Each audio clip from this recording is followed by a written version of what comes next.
21 नवंबर 2001 पाकिस्तान की Mianwali central jail. एक बेनाम लाश को जेल की दीवारों के पीछे बिना किसी सम्मान के दफना दिया गया। उस आदमी का जनाजा तो पाकिस्तान में उठा, लेकिन उसकी रूह भारत के राजस्थान में बसती थी। वो कोई मामूली कैदी नहीं था, वो भारत का अब तक का सबसे खतरनाक रॉ एजेंट रविंदर कौशिक था। रॉ की फाइलों में उसका नाम था द ब्लैक टाइगर। उसने 8 साल तक पाकिस्तान के दिल में रहकर दुश्मन की फौज के अंदर बैठकर भारत की रक्षा की, लेकिन बदले में उसे क्या मिला? एक दर्दनाक मौत और गुमनामी। कहानी शुरू होती है 1952 में राजस्थान के श्री गंगानगर से, एक ऐसा शहर जो पाकिस्तान बॉर्डर की छांव में बसा है। यहाँ के लोग 1965 और 71 की जंग के गवाह थे। रविंदर कौशिक एक साधारण कॉलेज स्टूडेंट जिसे थिएटर का जुनून था। वो लोगों की नकल उतारने में माहिर थे, लेकिन उनकी यही एक्टिंग स्किल्स उनकी किस्मत बदलने वाली थी। लखनऊ में एक नेशनल ड्रामा मीट के दौरान रविंदर ने एक सैनिक का रोल निभाया, जो टॉर्चर के बाद भी राज नहीं उगलता। ऑडियंस में बैठे कुछ लोग सिर्फ ताली नहीं बजा रहे थे, वो उसे ऑब्जर्व कर रहे थे। वो रॉ के टैलेंट स्पॉटर्स थे। उन्हें एक ऐसा जासूस चाहिए था जो पाकिस्तान में जाकर वहां का होके रह सके। 23 साल के रविंदर के सामने प्रस्ताव रखा गया, तुम्हें अपनी पहचान मिटानी होगी। और देशभक्ति के जुनून में रविंदर ने हाँ कर दी। दिल्ली में 2 साल की कड़ी ट्रेनिंग शुरू हुई। इंटेलिजेंस की भाषा में इसे शीप डिपिंग कहते हैं। रविंदर कौशिक को मार दिया गया और जन्म हुआ नबी अहमद शाकिर का। उन्होंने उर्दू सीखी, कुरान की आयतें रटी और यहाँ तक कि अपनी पहचान पक्की करने के लिए खतना भी करवाया। 1975 में रविंदर के सारे रिकॉर्ड्स भारत में जला दिए गए। वो अब एक घोस्ट थे। 1975 में उन्होंने बॉर्डर पार किया, कराची यूनिवर्सिटी में लॉ में एडमिशन लिया ताकि एक वैलिड पेपर ट्रेल बन सके। और फिर उन्होंने वो किया जो नामुमकिन माना जाता है। उन्होंने पाकिस्तान आर्मी ज्वाइन की।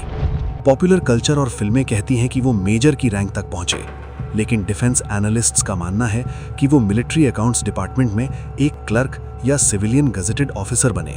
और यकीन मानिए, जासूसी की दुनिया में एक क्लर्क होना मेजर होने से ज़्यादा खतरनाक है, क्योंकि फौज का हर राज, राशन से लेकर हथियार तक, अकाउंट्स डिपार्टमेंट की फाइलों से होकर गुजरता है। अपनी कवर स्टोरी को फुल प्रूफ बनाने के लिए उन्होंने वहां अमानत नाम की लड़की से शादी की। उनका एक बेटा भी हुआ, अरीब। अमानत को सपने में भी अंदाजा नहीं था कि उसका शौहर एक भारतीय जासूस है। 1979 से 1983 के बीच रविंदर कौशिक अपने पीक पर थे। उनकी भेजी हुई जानकारी ने भारतीय गवर्नमेंट को चौंका दिया। उस वक्त पाकिस्तान कहूटा में चुपके से परमाणु हथियार बना रहा था। कौशिक ने न्यूक्लियर प्रोग्राम से जुड़ी हाई लेवल जानकारी और फंड डाइवर्जन की रिपोर्ट्स भारत भेजी।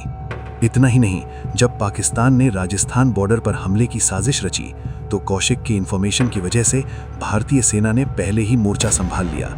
डिफेंस एक्सपर्ट्स कहते हैं कि उनकी वजह से करीब 20,000 भारतीय सैनिकों की जान बची। उनकी इसी दिलेरी और सटीक जानकारी के लिए प्रधानमंत्री इंदिरा गांधी ने उन्हें खिताब दिया था द ब्लैक टाइगर।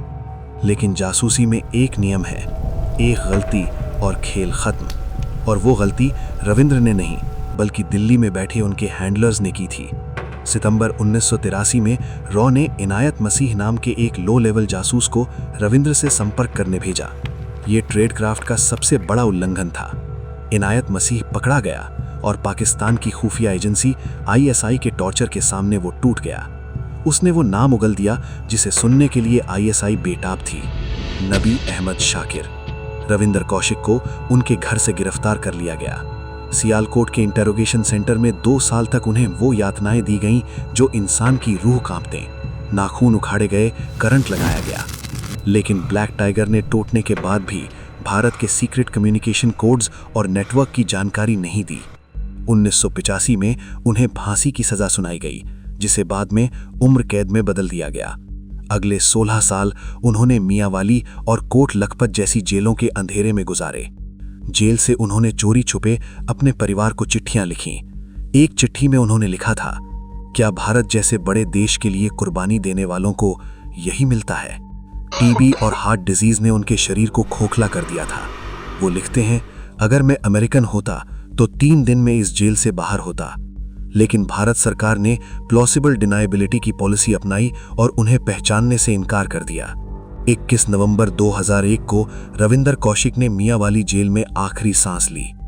भारत में उनके पिता सदमे से मर गए, मां इंसाफ मांगते मांगते चल बसीं और पाकिस्तान में उनकी पत्नी अमानत और अरीब का वजूद गुमनामी के अंधेरे में गुम हो गया। हमने एक था टाइगर जैसी फिल्में तो देखीं जहां जासूस को हैप्पी एंडिंग मिलती है, लेकिन असली टाइगर की कहानी में कोई हैप्पी एंडिंग नहीं थी। रविंद्र कौशिक सिर्फ एक नाम नहीं, वो एक आईना है उस सिस्टम के लिए जो हीरोज तो बनाता है लेकिन उन्हें बचाना भूल जाता है।